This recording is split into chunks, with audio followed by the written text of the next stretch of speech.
दोस्तों, मैं भले ही प्रो बीजेपी हूँ, प्रो मोदी हूँ, पर ये बात भी सच है कि कहीं न कहीं मैं भी ये बात मानता हूँ कि भाजपा आज की डेट में घमंडी हो गई है और इसे अपना घमंड दूर करके छात्रों से बात करनी चाहिए, उनकी समस्या को दूर करना चाहिए और हो सके तो धर्मेंद्र प्रधान का इस्तीफा भी ले लेना चाहिए। लेकिन छात्र आंदोलन की आड़ में अब ये लोग संसद भवन को तोड़ने की बात करेंगे, संसद भवन को उखाड़ने की बात करेंगे, मोदी को चप्पल से पीटने की बात करेंगे, तो मैं इन लोगों के साथ नहीं हूं और मैं इनके खिलाफ आवाज भी उठाऊंगा। और अगर कोई इस तरह के दहशतगर्दों का समर्थन करेगा, उनको सपोर्ट करेगा, तो उन्हें एक्सपोज भी जरूर करूंगा, जो कि इस डिबेट में देखने को मिला है। पूनावाला जी, ये क्या हो गया और ये क्यों हो गया?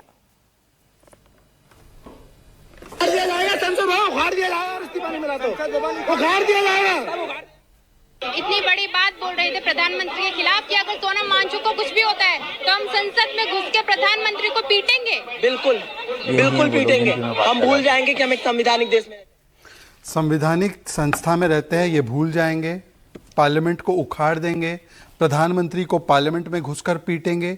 आज जब ये जो भी हुआ है जंतर मंतर में, बातचीत तो हो रही है। नड्डा जी हमारे पूर्व राष्ट्रीय अध्यक्ष, currently one of the biggest ministers, हमारे नेता सदन हैं राज्यसभा में, वो तो बातचीत का दरवाज़ा खुला है, ये आपको दिख रहा है।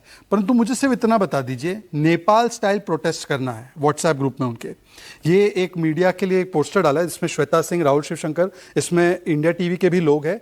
डैश को जमीन में गाड़ देना है, मैं वो शब्द नहीं बोल सकता। कोई अगर मर जाएगा तो ज्यादा प्रेशर आएगा, ये उनके चलो संसद 20 जुलाई के ग्रुप में है। मेरा सिर्फ आपसे इतना पूछना है, क्या ये तरीका अंबेडकर जी का है? अंबेडकर जी ने इस तरीके को तो कभी स्वीकारा नहीं था, ग्रामर ऑफ एनार्की बोला था। आपकी कुछ भी मांग हो सकती है, हो सकता है पार्लियामेंट चलती है और उस समय पे आपको कांग्रेस, समाजवादी पार्टी, बाकी विपक्षी दल पर कोई भरोसा नहीं, तो आपको सड़कों पे आना होता है, नो प्रॉब्लम, आपका अधिकार है। परंतु पार्लियामेंट उखाड़ देंगे, ये बात कहां से जायज है? मैं सिर्फ आज जितना पूछना चाहता हूं, जो भी मांगे इनकी, नीट का री एग्जाम हुआ, उसके रिजल्ट्स आ गए, सब कुछ हो गया, मेरा सिर्फ इतना कहना है पार्लियामेंट उखाड़ देंगे। और मैं आपको एक इंटरेस्टिंग फैक्ट बताना चाहता हूं, आज ही 4 और प्रोटेस्ट हुए। महाराष्ट्र में अमेजॉन डेटा सेंटर के खिलाफ प्रोटेस्ट हुआ, तेलंगाना कांग्रेस की सरकार के अंदर वहां पे बुलेट ट्रेन हब जो बन रहा है वहां पे प्रोटेस्ट हुआ, आंध्र प्रदेश में एआई डेटा सेंटर पर प्रोटेस्ट हुआ, और हरियाणा और पंजाब में जहां पर प्रोटेस्ट हुआ वो यूएस फ्री ट्रेड एग्रीमेंट पे। और मुझे एक बात बताइए कि ये चलिए, ये प्रोटेस्ट की मांगे हैं इनकी, नीट को लेकर चलिए, और एजुकेशन मिनिस्टर को लेकर, इस प्रोटेस्ट में 370 फिर से बहाल करो, उमर खालिद को रिलीज करो, आरएसएस को बैन करो, ब्राह्मण जेनोसाइड हो रहा है उसके बारे में बोलो, और फ्री कश्मीर कर दो। ये कहां से आ गए ये विषय? भाई, आपको प्रोटेस्ट करना आपका डेमोक्रेटिक राइट है, पर प्रोटेस्ट के नाम पे पार्लियामेंट को उखाड़ देंगे, क्या ये कहा जा सकता है? नहीं, आपने प्रोटेस्ट करने से नहीं रोका, लेकिन वो प्रोटेस्ट कर क्यों रहे हैं, उनकी मांगे क्या हैं, ये भी जानने की आपने कोशिश की नहीं। सरकार जिद पर अड़ी रही और उस जिद का नतीजा ये है कि सड़कों पर आकर आज हमारी संसद भवन तक प्रोटेस्टर्स पहुंचे। उसका फिर से मैं आपको प्रमाण देता हूं, फिर आ रही हूं मैं। आज से पार्लियामेंट की सेशन शुरू हुए, पार्लियामेंट से बड़ी पंचायत हो सकती है कई देश में। आज ही हमने कहा बीएससी में आपको जो विषय पे चर्चा करनी है, जिसमें कांग्रेस ने अपने विषय रखे हैं बहुत सारे, जिसमें ये विषय भी इंक्लूडेड है, ठीक, हम चर्चा से भाग रहे होते तो हम क्यों बोलते कि आइए इस पे चर्चा कर सकते हैं।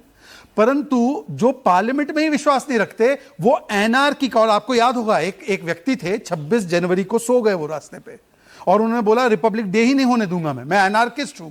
ये कौन बोल रहा था, याद है ना आपको? अनुराग टांडा जी, सब कुछ किया धरा आपका है, आपका इन्वॉल्वमेंट हुआ, जिसके बाद लोग सड़कों पर आ गए, बवाल हुआ और संसद तक पहुंच गई है भीड़। पार्लियामेंट उखाड़ने की बात हुई है।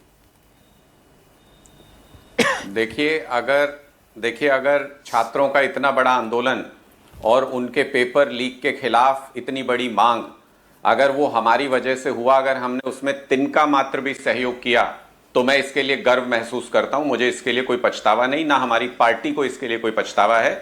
आम आदमी पार्टी खुले तौर पर सीजेपी की मांगों के साथ थी।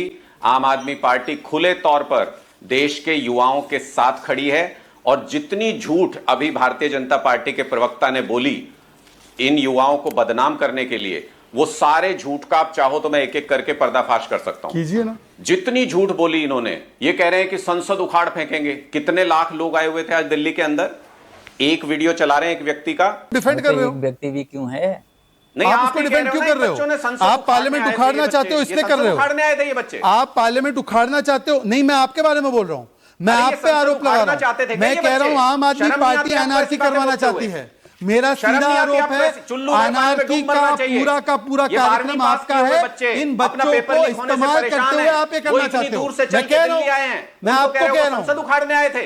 आप खूब आए मरो। थे, शर्म आनी चाहिए तुमको। आप आए थे, आप एनार्किस्ट हो। एक सेकंड, अनुराग ढांडा जी, इस सवाल का जवाब दीजिए। आज जो कुछ दिल्ली की सड़कों पर हमने देखा, उसके पीछे की वजह क्या है? इतना गुस्सा कैसे बढ़ गया कि लोग ऐसे सड़कों पर आए कि काफी वक्त तक सब कुछ अव्यवस्थित रहा, पुलिस को मशक्कत करनी पड़ी, संसद तक जा नहीं पाए, हालांकि बहुत करीब पहुंच गए। देखिए प्राची जी इसके दो मुख्य कारण हैं। प्राची जी इसके दो मुख्य कारण हैं। एक, इसका पहला कारण यह है कि सरकार ने इन बच्चों के गुस्से को समझा ही नहीं, इनसे बात करने को तैयार ही नहीं हुए, इनके लिए कोई रास्ता ही नहीं छोड़ा। आप ना धर्मेंद्र प्रधान को हटाएंगे, आप ना इनसे बात करेंगे, ना इनकी मांगे सुनेंगे, तो बच्चे क्या करेंगे? प्राची जी एक सेकंड, आपका और मेरा 10,000 गिला शिकवा हो सकता है, पर हमारे लिए पार्लियामेंट सुप्रीम है और देश का कानून और कानून व्यवस्था और संवैधानिक व्यवस्था सुप्रीम है। मैं आपके शो की लाइन से एग्री ना करूं तो इसका मतलब यह मैं बोलूंगा कि इंडिया टीवी को उखाड़ दो, नहीं बोलूंगा ना। आप बोलेंगे चाहे 10 मतभेद हो आपके, मैं ये कह रहा हूं कि पार्लियामेंट को उखाड़ने की बात कैसे हो सकती है? हमारी देश की संसद, हमारे देश के संविधान के लिए जो मत आपका है वो मत मेरा है, और जितने भी नहीं है अनुराग गांधा बोल रहे हैं, मुझे गर्व है। लेकिन आप इतना बता दीजिए ना, ये नौबत क्यों आई शहजाद जी? अगर आप लोग हर धर्मिता को छोड़ देते, आप लोग अगर हर धर्मिता को छोड़ देते और पहली बार बात कर लेते, तो शायद ऐसी नौबत नहीं आती ना। ये मेरा नाम तो प्राची जी आप प्राची जी आप ये कह रही हैं कि अगर कोई एक पॉलिटिकल मांग रखे और वो पॉलिटिकल मांग पूरी ना हो तो उसको ये कहने का अधिकार हो जाता है कि मैं संसद उखाड़। इसमें पॉलिटिकल मांग क्या है? वो तो बच्चों की बात कर रहे हैं, नीट पेपर की बात कर रहे हैं ना। ये एक सेकंड सुन लीजिए फिर से। प्राची जी बार-बार ये आम आदमी पार्टी का कार्यकर्ता लग रहा है। मैं सिर्फ अनुराग से बोल रहा हूँ इसको कंडेम करो, बाकी सब चीजें जायज है। इसको कंडेम करने में अनुराग धांधा क्यों? अब ये सब लोग कंडेम करेंगे, सब लोग मुझे अवस्थी जी, मैं फिर आ रही हूँ सबके पास। तहसीन जी आपके पास भी आऊंगी। आज जो हुआ दिल्ली की सड़कों पर वो क्या है, उसका क्या मतलब है? देश के मीडिया ने भी, main stream media Prachi ji, including you, आप सबको कह रहा हूं, आप लोगों ने भी इन बच्चों की आवाज 20 दिनों तक सुनाई नहीं, देश के अंदर इस पे चर्चा नहीं होने दी। आज आप इस पे चर्चा कर रहे हैं जब आपको इन लोगों को, इन बच्चों को, इन मासूम बच्चों को आतंकवादी साबित करना है, जब इनको दंगाई साबित करना है। अनुराग ढांडा जी, पहले तो प्लीज अपना नैरेटिव, अपना एजेंडा मुझ पर मत थोपिए, ना मेरे चैनल पर थोपिए, ना मेरे शो पर थोपिए। प्लीज अपना एजेंडा अपने तक रखिए। यहाँ किसी ने भी आतंकवादी जैसे शब्द का इस्तेमाल नहीं किया है। वो आप हैं जो इस चर्चा में आतंकवादी शब्द को लेकर आए हैं। मैंने प्रोटेस्टर्स कहा है, मैंने बच्चों का गुस्सा कहा है, मैंने छात्र कहा है, मैंने बीजेपी कहा है, मैंने कुछ नहीं कहा अनुराग ढांडा जी। तो प्लीज आप अपने शब्द अपने पास रखें। आप ना मुझ पर कुछ थोप सकते हैं, ना मेरे चैनल पर थोप सकते हैं, ना मेरे शो पर थोप सकते हैं। आतंकवादी शब्द का इस्तेमाल आपने किया, आपके एजेंडे में फिट होता है क्या ये शब्द? मैंने तो एक बार भी नहीं किया। संसद गिराने वाला बता रहे हैं आप इन बच्चों को, तो कौन होता है आप क्यों करते हैं ऐसे शब्दों का इस्तेमाल? और होगी आपकी नाराजगी, बीजेपी के लोग बोल रहे हैं, आपकी नाराजगी, होगा आपका नैरेटिव, लेकिन वो यहां नहीं चलेगा। अनुराग ढांडा जी, हम तथ्यों पर बात कर रहे हैं, आज की सिचुएशन पर बात कर रहे हैं, आप करिए ना इस पर। नहीं, मैं तो चला नहीं रहा कोई नैरेटिव, मैं सिर्फ ये कह रहा हूं बीजेपी को नैरेटिव क्यों चलाने दे रहे हो आप? तहसील पूनावाला जी, मैं फिर आ रही हूं शहजाद जी। आप बीजेपी को ऐसा नैरेटिव क्यों चलाने दे रहे हो? अनुराग ढांडा जी, किसी ने कोई नैरेटिव नहीं चलाया है, वो अपनी तैयारी करके आए थे, आप भी अपनी तैयारी करके आते, आप भी वीडियो चलाते हैं, वीडियो चलाने देती है अनुराग ढांडा जी। प्लीज आ रहे हो, प्लीज अनुराग ढांडा जी। अब ये आप तो नहीं तय करेंगे कि शहजाद क्या बोलेंगे, सुनील क्या बोलेंगे, या तहसीन जी क्या बोलेंगे, और अभिनीश जी क्या बोलेंगे? प्राची बहुत सेंसिटिव मामला, 10 मैं कह रहा हूं, लेकिन सही लाखों बच्चों को अगर मैं रिक्वेस्ट करूंगा कि एक एक करके बात आए, साफ आए। मैंने एक वीडियो दिखाया एक ही व्यक्ति का जिसने बोला पार्लियामेंट उखाड़ना है। अनुराग धांधा के पास ऑप्शन था कि इसको डिफेंड नहीं, इसको बोलते कि हम इसको कंडेम करते। अनुराग धांधा ने बोला मुझे इस पे गर्व है। ये व्यक्ति एक व्यक्ति है तो क्या हुआ अगर इसने बोल दिया, और पार्लियामेंट में इनकी आस्था नहीं है, ये उन्होंने दिखा दिया। और जब मैंने इनसे कहा कि कंडेम कीजिए, क्योंकि ये आम आदमी पार्टी का कार्यकर्ता ये डिफेंड कर रहे हैं और सभी को बोल रहे हैं कि ये आतंकवादी है, तो ये अनुराग धांधा का जो है ये इनका रियल फेस है कि वो चाहते हैं कि पार्लियामेंट पे हमला हो जाए। मुद्दे की बात यह है कि अभी यहाँ पर दोनों ही लोग गलत हैं और पूरी तरह से पॉलिटिक्स की जा रही है, और इस पॉलिटिक्स में अगर कोई पिस रहा है तो वो है जेन्युइन स्टूडेंट्स। सीजेपी के लोगों को भी स्टूडेंट्स की कोई भी नहीं पड़ी है, इन लोगों को भी बस सिंपैथी गेन करनी है, इन लोगों को भी बस स्टारडम हासिल करना है, इन लोगों को भी बस नेता गद्दी सूझ रही है, इन्हें भी बात नहीं करनी, इन्हें भी छात्रों के मुद्दे उठाने ही नहीं है, ये भी बस घटिया राजनीति कर रहे हैं जिससे ये लोग रातों रात केजरीवाल की तरह पॉपुलर हो जाएं। बाकी आप लोग इस बारे में क्या सोचते हैं कमेंट कर जरूर बताएं। जल्द मिलते हैं किसी नए वीडियो में नए टॉपिक के साथ, तब तक गुड बाय, नमस्कार, जय हिंद।